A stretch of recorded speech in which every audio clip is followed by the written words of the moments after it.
যে ছেলেটা সালাত আদায় করে না, ওই ছেলেটার বিবাহ পড়াতে হুজুর যায়, হুজুরের লজ্জাও লাগে না, শরম হয় না। হুজুর কেন ওখানে যাবে বিবাহ পড়াতে? যাবে কেন?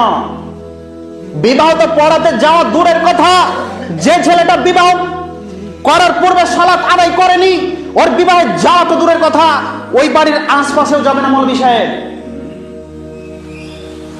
এই জায়গা থেকে হক প্রচার করতে হবে। মুহাম্মদ সাল্লাল্লাহু আলাইহি সাল্লামের নীতি ছিল, এই জায়গা থেকে হক প্রচার করেছেন, এই জায়গা থেকে গর্জন ছেড়েছেন, এই জায়গা থেকে হক প্রচার করেছেন, এই জায়গা থেকেই ইমাম সাহেবকে হক প্রচার করতে হবে। সমাজের বুকে ঘোষণা করতে হবে, যেই মানুষ সালাত আদায় করে না ওর বিবাহ আমি পড়াবো না, যেই মানুষ সালাত আদায় করে না ওর বিবাহ আমি ইসরাফিল পড়াবো না, যেই ছেলে সালাত আদায় করে না ওর বিবাহ আমি পড়াবো না, যেই মানুষ সালাত আদায় করে না ওর জানাজা আমি পড়াবো না।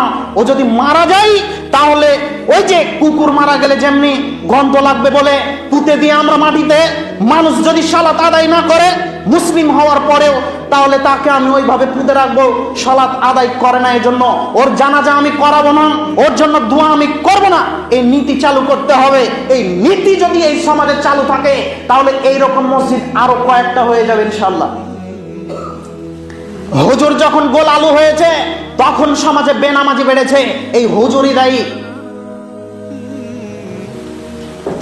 বাপ মা যখন নরম হয়েছে সন্তান সন্ততির উপরে, তখন সমাজে বেনামাজি বেড়েছে। বাপ যখন বলেছে আব্দুর রহমান শুয়ে থাকো, ঠান্ডায় উঠতে হবে না ফজরে, তখন ছেলেটা বেনামাজি হয়েছে। মা যখন বলেছে এখন বয়স হয়নি, এখন ছোট আছে, উঠতে হবে না, তখন ছেলেটা বেনামাজি হয়েছে। এই দেশের মাটিতে তিনজন মানুষ অপরাধী, তার একজন হলো ইমাম সাহেব, তার 2 নাম্বার হলো বাড়ির অভিভাবক বাপ, 3 নাম্বার হলো ওর মা। এই তিনজনই পারে এই সমাজকে পরিবর্তন করতে, এই তিনজনই পারে এই সমাজকে ধ্বংস করতে পারে। কাজে বলে যাচ্ছি সম্মানিত দিনী ভাই, এই তিনজনকে পরিবর্তন হতে হবে। বাপ এমন হবে, ইমাম সাহেব এমন হবে, মা এমন হবে, সিআইডি তদন্ত চালাবে। ইমাম সাহেব সমাজের উপরে সিআইডি তদন্ত চালাবে, কে সালাত আদায় করে আর কে করে না।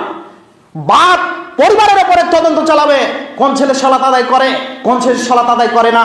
মা সিআইডি তদন্ত করবে, কোন ছেলে কোন মেয়ে সালাত আদায় করে, কোন মেয়ে কোন ছেলে সালাত আদায় করে না। এই নীতি যদি সমাজে চালু থাকে তাহলে সমাজে বেনামাজি থাকবে না ইনশাআল্লাহ। এই নীতিকে অবিলম্বে ফিরিয়ে নিয়ে আসতে হবে, 24 ঘন্টার মধ্যে ফিরিয়ে আনতে হবে, ফিরিয়ে আনতেই হবে।